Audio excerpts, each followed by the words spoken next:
Buenas tardes, buenas noches. Me llamo Jordi Carrera y trabajo como programador informático, pero soy de formación lingüista.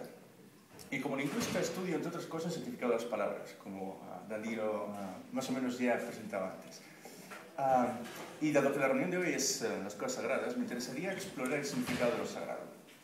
Para los budistas, lo sagrado es la idea de yo, la conciencia individual, la conciencia de uno mismo. Y encontramos que esta idea de persona sagrada también está en otras religiones, por ejemplo, el catolicismo, aunque de una manera diferente. En el catolicismo, la persona sagrada está en los santos, que son las figuras importantes de la religión. Eso lo encontramos también en el protestantismo y en otras religiones. Y así como hay personas sagradas, el catolicismo también tiene lugares sagrados. Pensad en una iglesia, por ejemplo. Una iglesia es un lugar sagrado, un espacio, un área sagrada. Incluso dentro de la iglesia, el altar es sagrado en sí mismo. Así creemos que lo sagrado comprende muchas cosas diferentes. En el catolicismo también es sagrado, como muy bien apuntaba Danilo, el crucifijo, por ejemplo, las imágenes de Cristo. Y además el incienso, o el pan como la personificación de Cristo, del cuerpo de Cristo, o el vino como la personificación de la sangre de Cristo. Muchas cosas diferentes.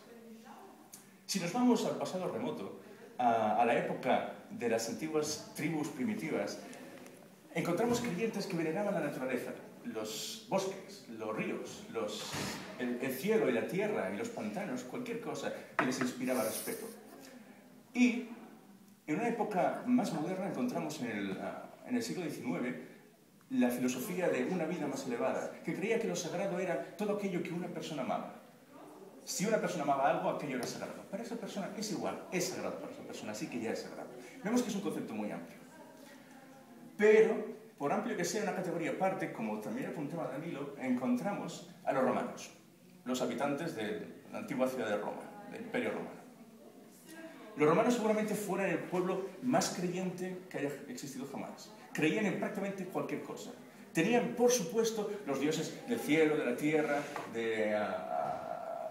los dioses olímpicos que regían sobre el resto de los dioses, dioses para los ríos, para los mares, para los lagos, y eran dioses diferentes, ni siquiera el mismo uno de las aguas, no, uno para ríos, otro para mares, otro para lagos.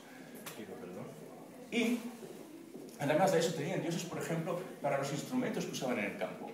Había un dios arado. El arado es un instrumento que se usa en los campos para abrir surcos y plantar cosas, en ruso plug. Tenían un dios para el plug. ¿Qué clase de locos tienen los dioses para el plug? Bueno, pues los romanos. Porque para los romanos cualquier cosa puede ser sagrada. Y claro, ¿qué sucede? Lo que esto nos enseña es algo muy importante. Que de hecho luego vemos que es uno de los grandes desarrollos, una de las grandes novedades de la expansión del Imperio Romano. A medida que el Imperio Romano se expande por el Mediterráneo y conquista pueblos, la religión romana va adoptando sus dioses. No los excluye, no los deja de lado, no los prohíbe, los adopta, los abraza, permite que entren y los unifica en su religión, más o menos normalizados. Quizá les cambia el nombre, quizá les cambia un poco la apariencia, pero tienen un sitio en la religión. ¿Por qué? ¿Cómo es esto posible? Esto es posible porque los romanos eran un pueblo práctico. Pensad por un momento, es el pueblo que construía las carreteras, los puentes, los acueductos. Es un pueblo constructor, quiere hacer cosas, quiere conectar a la gente más que desconectarla, más que separarla. Y por lo mismo, para los romanos no es importante creer en un dios o en otro. Les es igual. Lo que les importa es que la gente crea en algo, porque eso lo entienden, porque su idea de sagrado es bastante importante. Y no les importa que alguien venere al dios cielo y a otra persona al dios tierra. Simplemente quieren que veneren, que crean en algo. Hacer el ejercicio de la religión es lo que importa a los romanos, porque para los romanos los hechos son sagrados. Y en este sentido nos encontramos ante un concepto de lo sagrado que podemos ver como bastante moderno, porque está basado en el respeto. No importa la creencia específica, sino solo creer. Respetan creencias diferentes. Y del mismo modo, en época moderna, encontramos que el respeto es lo que hace que mucha gente considere sagradas cosas como los principios de la Declaración Universal de los Derechos Humanos, sin ir más lejos. Sagrada para mucha gente, porque ejemplifica los principios que creemos que tienen que regir nuestro comportamiento en sociedad. E igual que la Declaración Universal de los Derechos Humanos, también cosas como el sistema judicial de nuestro país. Mucha gente considera que es sagrado en todo sentido. De hecho, solo hay que observar la resistencia al cambio de este tipo de sistemas. O la constitución también de los países. La constitución de un país mucha gente lo ve como algo sagrado. Es un sentido mucho más moderno de lo sagrado que está basado en el respeto y en la observación, en la protección de algo. Y vemos que se refleja que ya lo adelantaban de alguna manera los romanos. He hecho pensar por un momento en las relaciones de derechos humanos inspirada por los ilustrados franceses, que a su vez estaban inspirados por valores de la Ilustración. Si nos fijamos en los billetes de Estados Unidos, dice algo que todos sabéis, es "In God we trust", que significa creemos en Dios, porque en uno de los posibles sentidos del término, Dios es sagrado, Dios es divinidad, evidentemente es sagrado por sí mismo. Pero si nos fijamos en las monedas de Francia, lo que dice es libertad, igualdad y fraternidad, porque eso es sagrado para los franceses. Para los franceses y para mí, y para mucha otra gente, que consideramos que lo sagrado realmente es la declaración, los valores, los principios éticos en los que se fundamenta la convivencia moderna.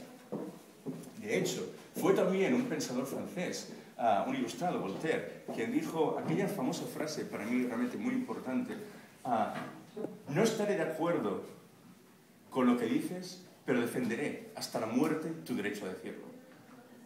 Porque nuevamente vemos que lo importante no es decir A o decir B, no es decir una cosa es buena o una cosa es mala, lo importante es poder decirlo, ese respeto, eso es lo que hace sagrado la libertad de expresión. Y eso mismo que consideraban los romanos. Para los romanos no era importante la creencia en el Dios cielo o en el Dios tierra, era importante creer en algo, y ellos lo respetarían. Entonces, ese respeto es lo que subyace a la idea moderna de lo sagrado, que incluso, como ya hemos visto, estaba presente en los romanos.